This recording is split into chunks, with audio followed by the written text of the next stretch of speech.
Greetings, super friends. My name is Sonia Simone, and these are the confessions of a pink-haired marketer. For those who don't know me yet, I am a co-founder and the chief content officer for Copyblogger Media. I'm also a champion of running your business and your life according to your own rules. As long as you don't lie and you don't hurt people, this podcast is your official pink permission slip to run your business or your career exactly the way you think you should. And I just wanted to let you know that the Confessions of a Pink-Haired Marketer are brought to you by Authority Rainmaker. Authority Rainmaker is a live educational experience. It presents a complete, effective online marketing strategy that helps you immediately accelerate your business. And Sean joined us last year, and he's going to be joining us this year, which I'm really looking forward to. So if you do want more details on that, you can head over to rainmaker.fm/event. So, Sean D'Souza is my guest today. He runs the website Psychotactics, which is an intriguing site, psychotactics.com. I encourage you to go investigate that. Sean, great to have you here today. Well, it's great to be here. Nice to hear your voice. Yeah, good to hear your voice too. I haven't really spoken to you other than in text since we saw each other last May, so good to talk with you. So today, Sean and I are going to talk about the topic of talent. And Sean, I know that you have been chewing on this theme and this idea for a long time, and you have a lot of thoughts on talent. And I really wanted to start to draw at least a few of those out today. So do you want to start just by talking about what got you so fascinated with this idea of talent, this topic of talent? You probably know that I draw cartoons, and I often draw cartoons in public, as in I'm sitting at a cafe and drawing a cartoon. And people will come up to you and say, "Oh, you're so talented."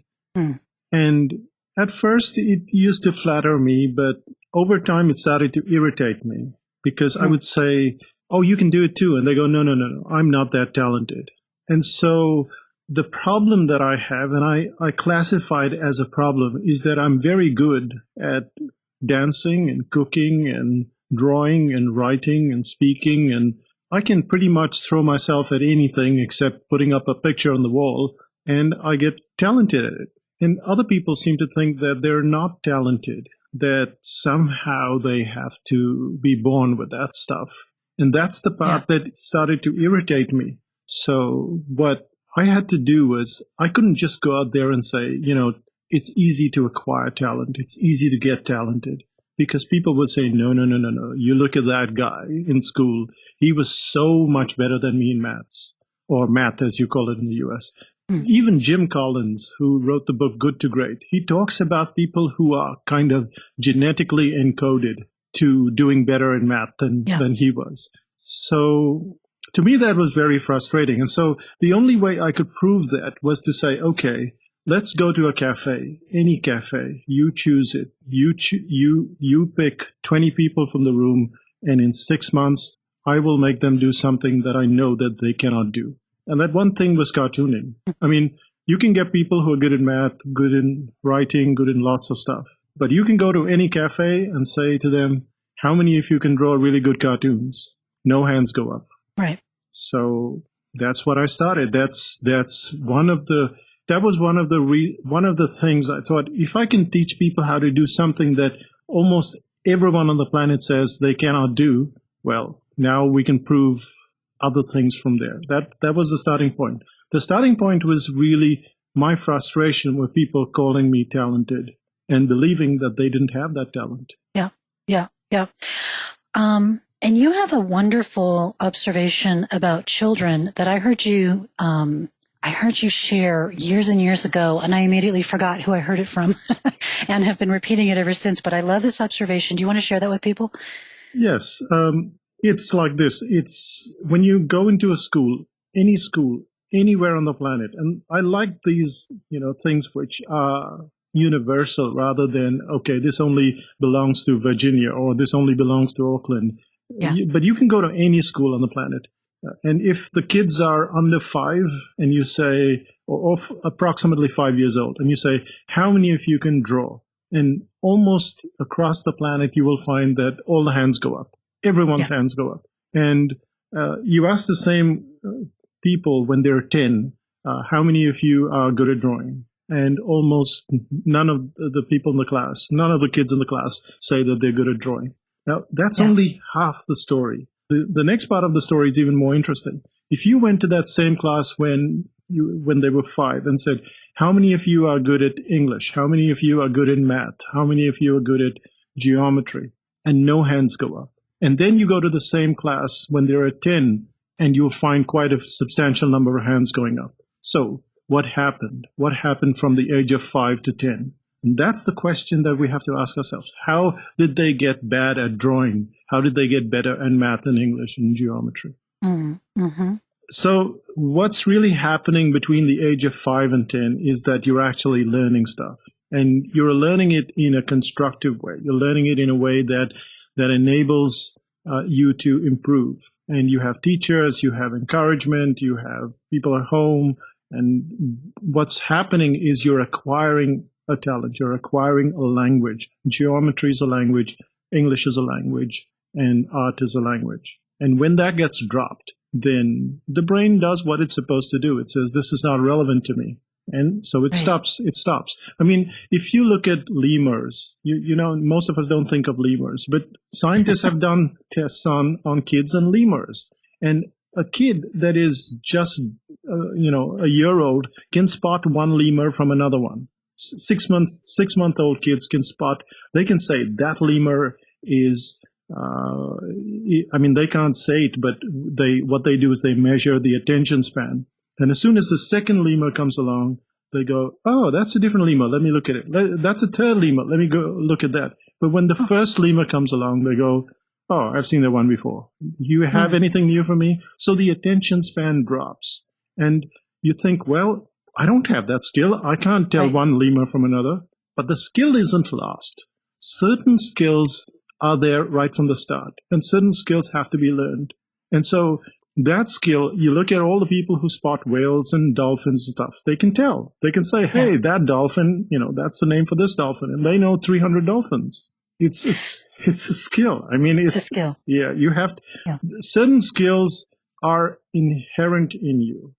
Photoshop is not one of those things.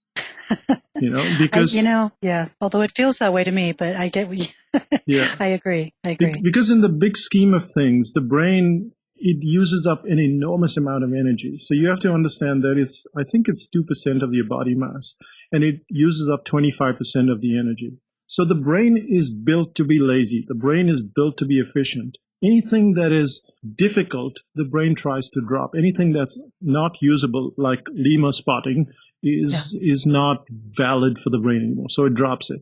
And anything that you say, well, I have to learn how to ride this bicycle, or I will not get to school. Now it's important for the brain. So it learns that. And that's really what talent is all about. It's about learning a language, learning a skill. And like any language, there are enormous amounts of difficulties.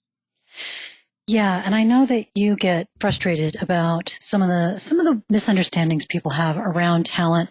What do you think are the really, what are the misunderstandings and misapprehensions around talent that really make you sad for people or angry or frustrated?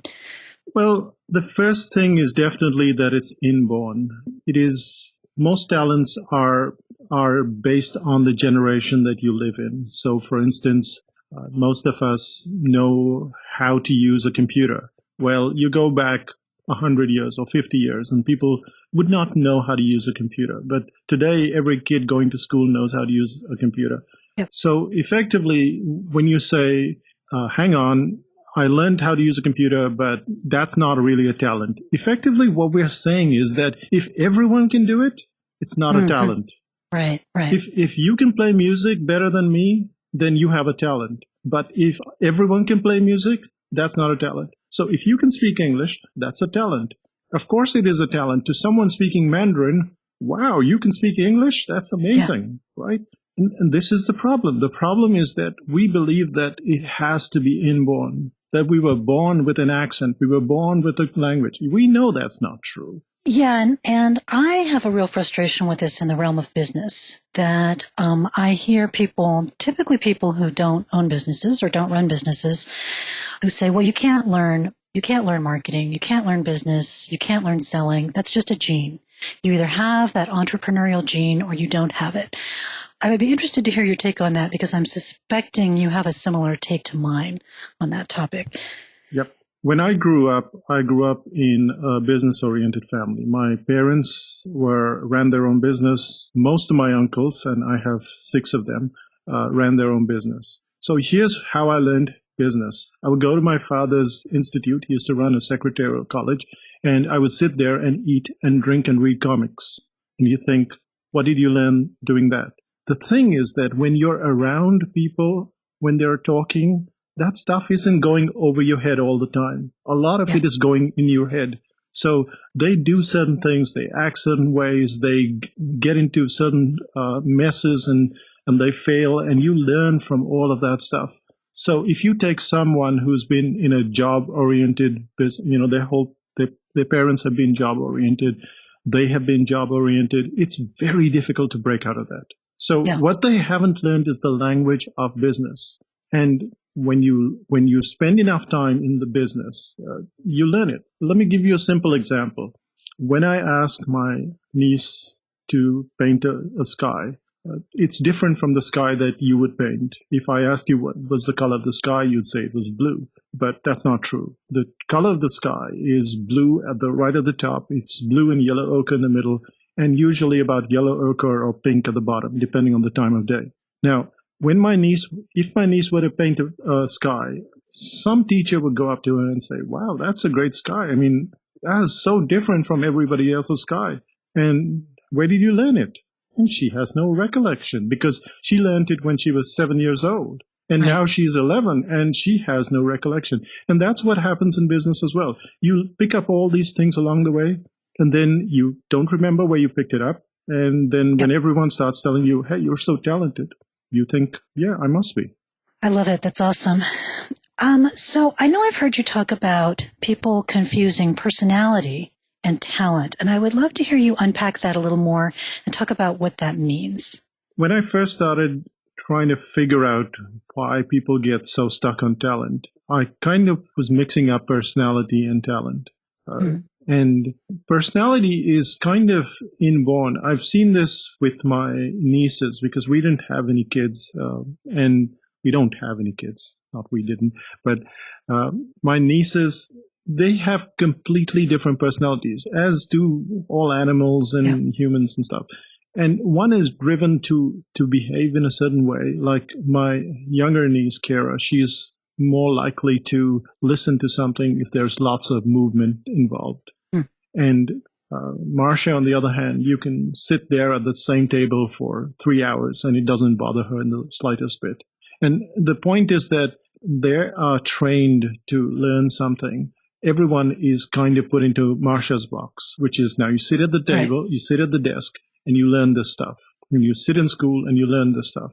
And so when you don't cater to the personality, if you find that people are not responding to whatever you're doing or whatever you're teaching them, it's probably because you're not actually catering for their personality, which is totally different from, oh, this person is really stupid. Because I don't actually believe in bad students. I believe there are bad teachers, and we'll get into that. But that's the difference between personality and talent. That talent can be acquired if you switch it or cater it for that personality.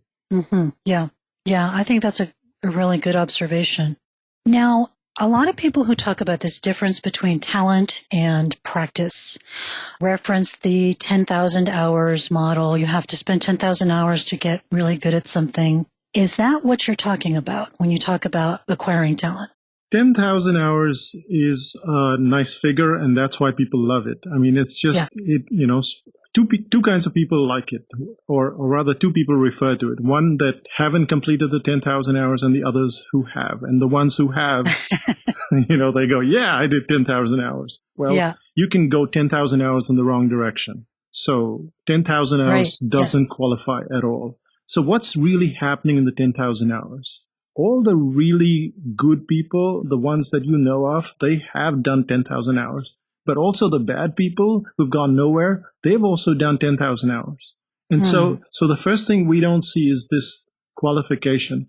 Secondly, even if we were to examine, like say someone like John Mayer, he's really good on the guitar, say Eric Clapton, or just about anyone that you consider to be talented, and you will find that enormous number of hours was spent making mistakes, and these are mistakes that people didn't know they were making. So when I was learning to draw, for instance, I was at one point in time, one of my friends, Howie, he said, your drawings are all flat. And I'm going, what do you mean by flat? And then I had to figure out that I was making this mistake.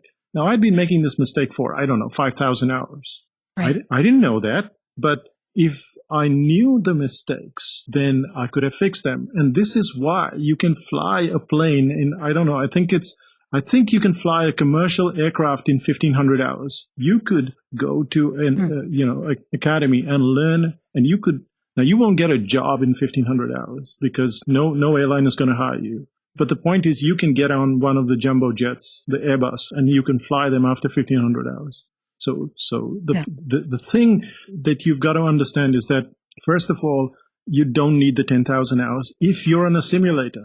So the question is, how do we find this simulator? Because if we, the reason why pilots can go from zero to flying a jet aircraft, which is extremely difficult, especially when you're taking off and landing, it's extremely difficult. Sometimes in the movies they say, oh, we'll get the control tower to guide you in. No, you can't land a plane. You crash it every time. So what's really happening there? They're going on a simulator, and the simulator is getting those mistakes out of the way. And really, when you define talent, that's what talent is. Talent is a reduction of errors. So when you look at driving, you make all the errors, and then when you get rid of most of the errors, you can drive. When you're learning to ride a bicycle, you have balance issues, you have space issues, you have all kinds of issues. When you reduce the errors, you can ride a bicycle. Now, some skills are not as simple as riding a bike or driving a car. And you may say, what's so difficult about driving a car? Well, it is not difficult in reality, but something like painting requires a lot of subjective stuff. And so you've got to do a lot more. It's more of a language than driving a car where a lot of it is automated. And that's the difference. Right. The difference is that, you don't know the mistakes you're making. And if you don't know the mistakes you're making, you can't fix them quickly enough, and you're stuck. You're basically wasting a lot of hours. Now, when you're young, that's fine. But when you're older, that seems like a lot of time. Yeah. Well, how do people avoid getting stuck? How do they move ahead? If they have something they want to do in life, maybe it is start a business or run their business better or paint or sing or play basketball. How do they avoid getting stuck in some of these traps? Well, the first thing is that you cannot believe that talent is inborn, because you have terms like white men can't dance. Well, it's not it's not true. A lot of, say you want to learn the jive. A lot of the dancing is not in the feet. It's in the hands. It's in the way you get the grip. That's where it is. You learn to play badminton, for instance. A lot of it is not in the smashes, but how you learn how to smash so that the opponent goes back instead of staying in front. So a lot of it has nothing to do with what you think is important. The reason why people go off track is they believe that it's inborn. And the first thing that you have to do is you have to stop believing that talent is inborn, because it's like a prison, right? Supposing you have only 2 talents and I have 10 talents. Well, you're stuck for the rest of your life. You have those 2, and it's like, no, can't do anything. So might as well just be a stupid person for the rest of my life. That's not much of a choice. Yeah. So stop believing is the first step. Now, I know you talked about that you don't believe there are bad students, that you believe there are bad teachers or teachers who are not, skillful. Do you want to talk about that? Do you want to talk about matching up of teachers and students? Right. A lot of students believe that they are not talented. And I can show you, for instance, how to multiply any number by 11 in 1 second. Okay. Uh-huh. So supposing you were 7 years old and you went to school and you stood up in front and said, okay, throw any double-digit number at me and multiply it by 11. And it's very simple, actually. You just you say 22 by 11, you add the 2 and 2, which is 4, and you put it in the middle. So it's 2, 4, 2. Now, it's a little hard when you first start, but you can do any 2-digit number by 11, and people look at you like, wow, you're a genius at math, but you're not. Right. You're using a system. So what happened was someone deciphered that system. Someone rooted out the mistakes that you could make, and that is a teacher. So when you get a teacher that has got rid of the mistakes, then everything is easy. So for instance, Photoshop is very hard. Well, I'm right now doing a Photoshop course where I'm teaching people how to color in Photoshop. And they've spent a year or more trying to learn to color. In 2 weeks, you cannot tell who's done the work, me or them, in 2 weeks. So effectively, and this is where I learned from this guy called Michel Thomas. He used to teach languages. He could teach you French in 10 hours, the stuff that you needed in French. So his concept was that the responsibility lies with the teacher. There is no such thing as a bad student. And when you take that into consideration, what you have to do is then find the right teacher who has the right system and then puts you in the right group. Mm-hmm. And another one of those quotes that I heard from you early on, and then for a couple of years forgot it was you I heard it from, is the proverb about groups. Do you want to share that? Yeah, well, the proverb goes like this. It says, it comes from Africa actually, and it says, if you want to go quickly, go alone. If you want to go far, go with a group. Yeah. And a group is incredibly important when you're training someone and when you're learning. Right now, we're doing an article writing course. The group holds everyone together. The reason why the group is so important is because of how we're wired as human beings. We don't want to let the group down. Right. And that's very important. So we show up every day. And when we show up every day, we acquire a little bit more of that talent and then a little bit more. But the second thing that we see is that we are not alone with making mistakes. So a lot of us think that we're stupid, that we are not able to figure out stuff. And then when we see everyone making their own mistakes, we think, wow, that's amazing. Now, that's not how school works. In school, you sit down, you answer your test, it goes to the teacher, it comes back to you.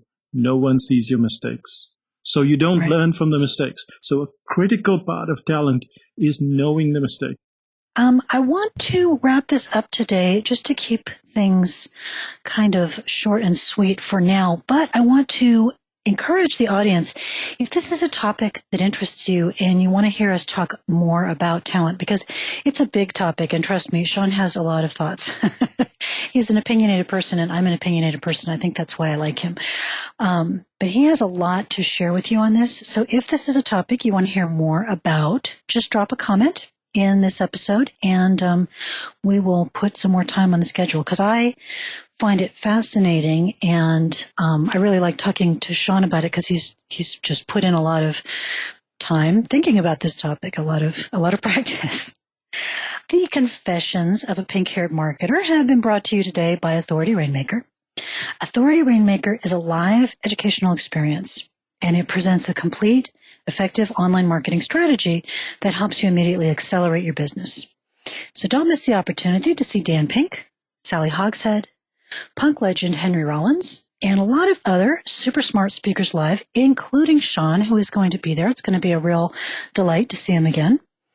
Not to mention the secret sauce of it all, which is building real-world relationships with the other attendees. And I personally would really love to connect with you there.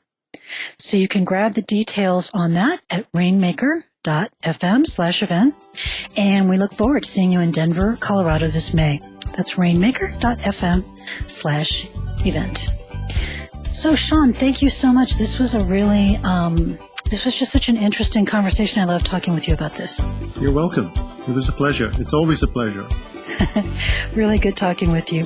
Thank you, everybody. And do drop a comment if you want to hear more from Sean and I about this topic of talent and how to develop it and how to move further with it. Thank you so much. These are the Confessions of a Pink-Haired Marketer.